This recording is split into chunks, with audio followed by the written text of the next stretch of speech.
Joy, may akong kimo nga istorya. Parte sa namok ag sa kitikiti. Hambay ko kitikiti. Hay, ito pa sa nasidawam itobe. Hay, magubog abir tobe. Anang hambay ko mga kitikiti hay. Anano tama na atong kalibutan nga ya kadumdugom tama na ang kabaho.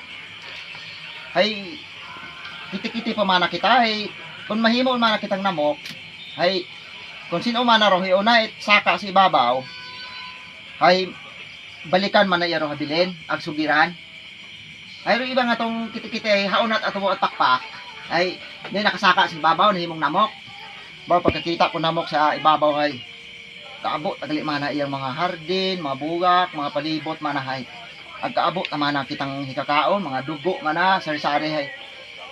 Hay nagpangako man na kita nga kung iyong kita si babaw ay mabalik man na kita sa tubi ag sugiran man naton datong mga kitikiti sa tubi atong kibahan ay wa ta sana magbalik. Tapos ay naghinuwat atong mga kitikiti nga ot agapon man nakabalik atong kibahan. Gali atong mga namok ay hindi ta sana makabalik ito sa tubi dahil ibaw ta nature it namok, ibaw man nature it kitikiti. Pero kitikiti abi sa tubi, pag namok ko tingit si babaw. Hay kung may pakpak ko tingag namok ko hindi ka kaboy di ka balik sa tubi dahil magumos ka. Ay maron nga kuan hambay ko namok.